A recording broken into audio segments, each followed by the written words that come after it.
vocês viram o que aconteceu no Beira-Rio no jogo da volta. Talvez seja essa a estratégia do Juventude. Levar para o jogo, para o segundo jogo, sobreviver ao primeiro jogo, né? Acho que essa era a primeiro grande desafio, né? Quando a gente equipara orçamentos, equipes, qualidades de jogadores. E olha que o Inter hoje ainda tem um elenco melhor, superior, pelo menos na nominata, do que o do Grêmio. E mesmo assim o Internacional não conseguiu superar o Juventude de Roger Machado. O Grêmio conseguirá na Arena? Fica essa questão. Porque nesse jogo em Caxias do Sul, e aí falando especificamente do jogo, o Juventude mais uma vez amarrou o Grêmio. Mas também é verdade que o Grêmio também conseguiu amarrar o Juventude. Então foi um jogo mais equilibrado, porque no jogo do Inter, e eu preciso fazer esse comparativo, né, do Juventude contra o Inter em Caxias, a gente teve chances claras dos dois lados, tá? O Gilberto perde o gol na frente do goleiro, o Eder Valencia perde outro gol com a bola livre. A gente não teve muito isso. O Juventude criou uma chance, a mais clara que criou, numa falha do Rodrigo Eli, na reposição de bola do Kaique. Um desentendimento que o Rildo pega a bola, ele que entrou ainda no primeiro tempo, no lugar do Edson Carioca, que sentiu, e é uma preocupação, que é um dos bons jogadores desse time do Roger. E aí pelo lado esquerdo, quando ele vai dar mais uma passada, o Kahneman chega que nem um leão na cobertura e ele chuta e o Kaique faz a defesa. Mas propiciada essa defesa, esse ataque propiciado muito pelo erro do Grêmio. O Grêmio tem uma grande chance numa arrancada do Pavon.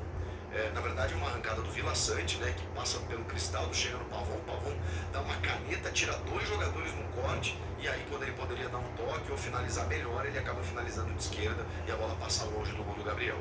Acho que foram as principais chances dos dois times. De resto, foi isso aqui, ó. Como a gente imaginava, um jogo decisivo, truncado, físico, e o Anderson Daronco não colaborou. Mas muitas faltas, mas em muitos momentos eu senti falta de um árbitro que deixasse um pouco o jogo mais solto. Não existe faltinha ou faltão, mas existe contato de jogo que você pode interpretar como falta ou de uma natureza natural do jogo em que a bola pode seguir andando. E o Daronco preferia em qualquer mínimo contato parar o jogo. Gente, foram 42 faltas. Você calcula aí. 42 faltas, 23-19, então, para cada equipe. Ou seja, foi bem equilibrado. Teve um time que bateu mais ou um time que bateu menos. Não, em alguns momentos, algumas faltas até passavam do ponto. Eu sei que a gente está falando de uma decisão, de uma final, mas assim, o Daronco percebeu que ele se escondeu, na verdade, atrás das faltas para não se incomodar. A sensação que eu fiquei foi essa, que o Daronco não queria jogo. Não queria, porque se ele tivesse a fim de jogo, do jogo corrido, ele também poderia proporcionar isso ao futebol. Não foi o que ele fez. Ele fez uma escolha, ele picotou o jogo. E picotando o jogo contra duas equipes que estão marcando forte, que estão chegando duro, chegando firme, o jogo parava a todo instante. E cada vez que parava, a gente perdia muitos momentos. O Grêmio chegou, falando em faltas, em alguns momentos de bola parada também, em que o Diego Costa cobrou uma falta, ela bateu na barreira, o Cristaldo acho que bate uma falta muito boa e o Gabriel espalma, depois o Pavon também faz uma cobrança, né, que não dá em nada. Enfim, o Grêmio até, por quê? Porque o Gustavinho, por exemplo, que era um jogador assim, acho que dos 22 presentes, o cara que tentava alguma coisa. Só que ele, cara, era ceifado a todo instante pelo lado esquerdo. Quando entra o Soteldo, ele vai para a direita. E o Soteldo visivelmente ainda está descontado, sem ritmo, né? Jogou só alguns minutos na partida anterior contra o Caxias, naquele segundo tempo maluco lá, né? Com um a menos, em que o Caxias quase complica a vida do Grêmio. E o Soteldo entrou ali mais para marcar, porque o Grêmio estava todo recuado, enfim. E aí ele entra nesse jogo, bem na sua característica, pelo lado esquerdo, mas sem aquela mesma mobilidade, né, que ele já demonstrou, inclusive com a camisa do Grêmio nos primeiros jogos. Enfim, o Soteldo tem essa característica também, mas ele não conseguia desenvolver. O Gustavinho tentou, mas foi parado com falta a todo instante. O Cristaldo não conseguiu ser o mesmo nos últimos jogos. O PP não fez um bom jogo. E o Vila Sante foi o Vila Sante. O Vila Sante foi um gigante num jogo em que a gente tem, especialmente, né, nos meio-campos ali, né, na faixa central, muitas disputas. O Vila Sante foi uma hora, especialmente no segundo tempo, ele botou o jogo embaixo do braço. Ele estava em todas as partes do campo, ele ganhava todos os duelos, todas as disputas e ainda levava o Grêmio pro ataque, ainda conseguia conseguia fazer algumas arrancadas. Só que chegava um momento que ele tinha que distribuir o jogo. E quando ele distribuía o jogo, normalmente o Juventude, digamos assim, marcava essa linha de passe e não conseguia, o Grêmio não conseguia dar andamento no jogo. Da mesma forma, o Vila Sante também fazia isso quando o Juventude pegava a bola. O Juventude também pegava a bola na transição e aí o Grêmio cortava essa linha de passe. O Juventude teve mais espaços contra o Inter. Também eu acho que essa comparação a gente pode fazer. Se é verdade que o Juventude usou a mesma estratégia para travar e barrar o Grêmio também conseguiu travar e amarrar o Juventude. Então, assim, eu acho que se a gente olhar o resultado, talvez o Grêmio tem uma vantagem de jogar em casa, mas essa vantagem o Inter também tinha e não aproveitou. Eu acho que o Juventude sai um pouco vitorioso, porque, como eu disse, ele chega vivo para o segundo jogo.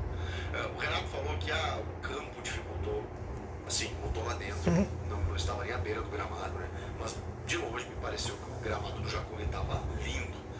E a Arena do Grêmio tem um gramado que até, enfim, não é tão interessante assim, mas eu acho que ele quis dizer, quando ele critica o gramado eu não entendo, mas em relação ao fator local, o Grêmio jogar em casa, onde o Grêmio realmente é muito forte, 50 mil pessoas apoiando, pô, é evidente que o Grêmio vai ter uma vantagem, porque uma vitória simples dá o 7º título estadual para o Grêmio. E isso tem que entrar no vestiário. O Grêmio está a 90 minutos de ser heptacampeão, algo que não acontece desde 68. Histórico, e precisa confirmar, porque se entregar o título para o Juventude, e quando eu digo entregar não é nenhum demérito, tá? Seria muito mérito do Juventude. Se o Juventude for campeão, não seria injusto de maneira alguma, provavelmente vai construir isso na prática, porque faz um campeonato brilhante, e o Roger Machado entendeu como vencer equipes, né, de um quilate que ele vai encarar daqui a pouquinho no Campeonato Brasileiro, já que o Juventude está na Série A. Então, eu acho e imagino que o jogo da Arena ele seja diferente, porque ele vai ser o último, ele vai ser decisivo. A gente está falando de um primeiro de 2 jogos em que naturalmente as equipes buscaram não jogar, buscaram mais o confronto para evitar que o outro crescesse do que propriamente tentar alguma coisa a mais, até porque não tinha como, mesmo que você tentasse, o teu adversário estava ali para coibir, e o árbitro também não colaborava. Eu espero, o Rafael Klein vai ser o árbitro da final, que ele permita um pouco mais e que os espaços se abram, que o Juventude busque o ataque para tentar alguma coisa, que o Grêmio busque o ataque, vai ter que buscar o ataque, e os espaços vão se oferecer. Individualmente falando, o Fábio foi escolhido pelo Renato para ser o lateral esquerdo na ausência do Reinaldo, do Cuiabano e do Mike, né? Não tinha um lateral para colocar ali. Ele poderia usar o menino Wesley Costa, que visivelmente não está pronto, né? Então o Fábio não fez um grande jogo, como muita gente não fez, né? Já falei sobre o meio-campo. O Rodrigo Eli, ele tem um problema, né? Ele tem uma dificuldade.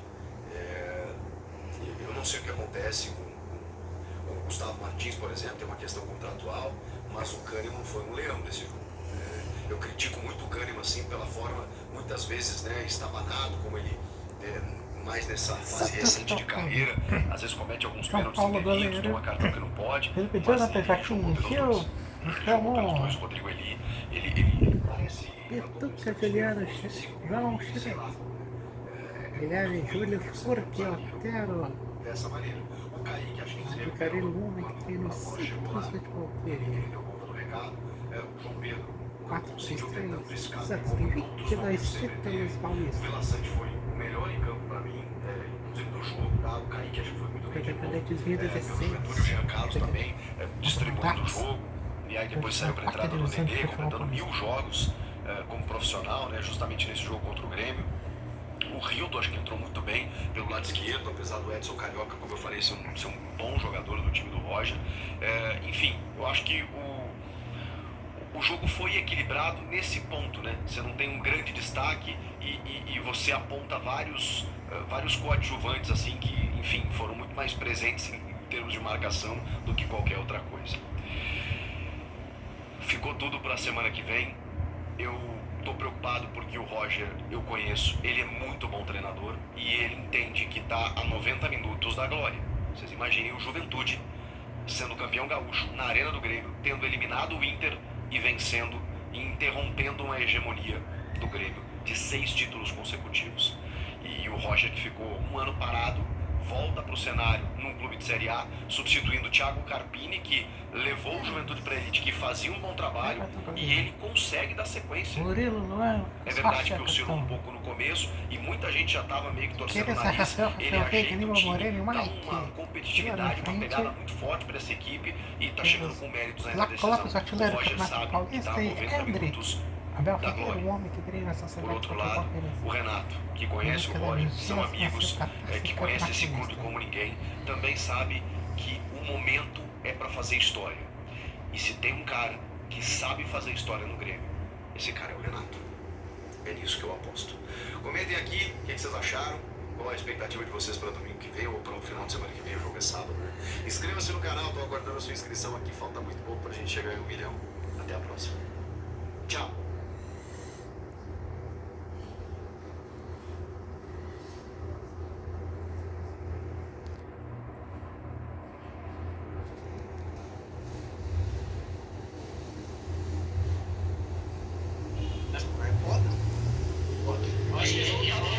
Ela pede pra falar, né? E a maioria das vilãs que ela faz sempre tem uma macumba no meio, né? Sempre tá comendo. Sempre tem algo espiritual que ela faz lá. É dela? Que demais. Então, vamos para aquela pergunta clássica da Canel Filho, merece muito o episódio 21. Deixa eu comentar mais um negócio que é muito foda. O Nathaniel falou ali do visual do Dr. Bill Monstro, né? É legal, cara, que ele dá aquela variada de tudo que é biologia, tá ligado?